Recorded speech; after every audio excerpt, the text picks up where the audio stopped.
ஒரு கிராமம் உயிர் நாடி. கிராமம்தான் நகரங்களாக மாறியது.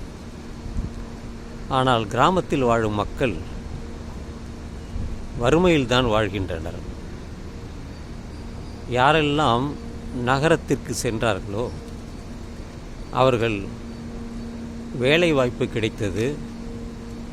ஆதலினால் அவர்கள் வாழ்வின் நிலையும் உயர்ந்தது. கிராமத்தில் விவசாயம்தான் அதிகம், தோட்டப்பயிர்களும் இருக்கும்.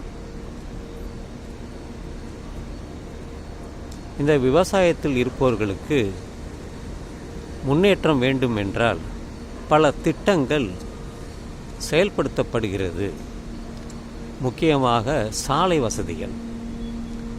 அவர்கள் விளைவித்த பொருள்களை பல இடங்களில் கொண்டு சேர்ப்பது, வாகன வசதி ஏற்படுத்துவது, பொருளாதாரத்தை உயர்த்துவது. அதற்கு எதுவெல்லாம் தேவையோ அதையெல்லாம் அந்த கிராம மக்களிடம் பேசி உரையாடி அவர்கள் சொல்வதையும் எடுத்துக்கொண்டு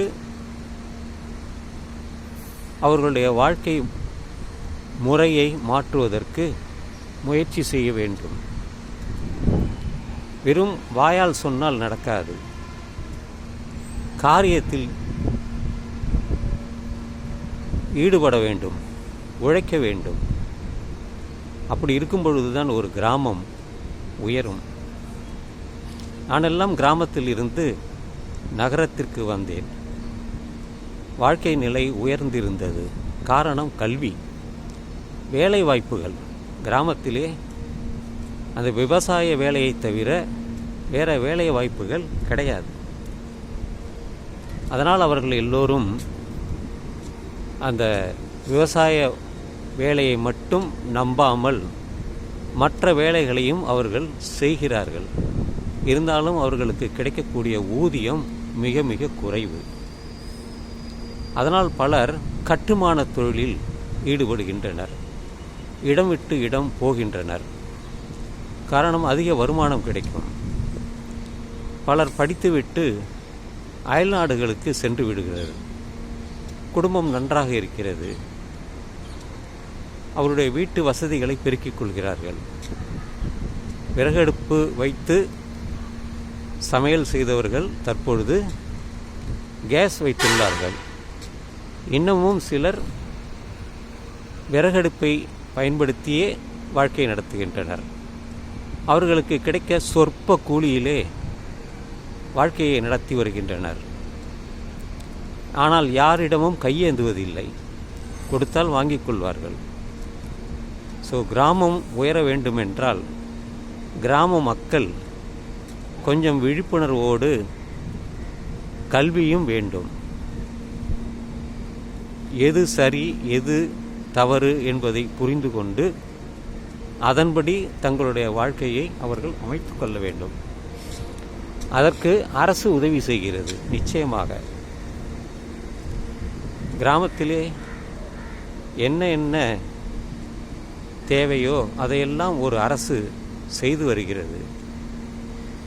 புறக்கணிக்க மாட்டார்கள். ஆனால் அங்கே அரசியல் வந்து விட்டால் குழப்பம்தான். சில அரசியல்வாதிகள் அப்படித்தான் செய்கிறார்கள். அதையெல்லாம் புறந்தள்ளிவிட்டு ஒவ்வொருத்தரும் தன்னுடைய வாழ்க்கையை எப்படி மேம்படுத்த வேண்டும், கிராமத்தையே உயர்த்த வேண்டும். கூரை வீட்டில் இருந்தவர்கள் ஒரு ஒட்டு கட்டிடத்திலாவது அவர்கள் இருக்க வேண்டும்.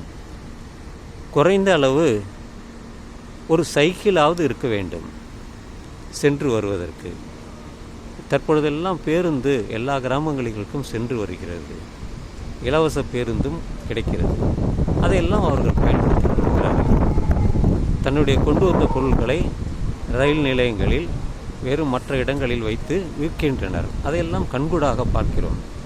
ரயிலில் பயணித்து அவர்கள் தான் தயாரித்த பொருள்களை விற்கிறார்கள். அது எந்த பொருளாக இருந்தாலும் இப்படியெல்லாம் நடப்பது தான் அவர்களுடைய வாழ்க்கை கொஞ்சம் கொஞ்சம் நன்றாக இருக்கிறது. ஸோ கிராமத்திலே இருந்துவிட்டால் அதை மேம்படுத்த வேண்டும். அப்படி மேம்படுத்தினால் ஒழிய முன்னேற்றம் இருக்காது. இது எனது கருத்தாகும்.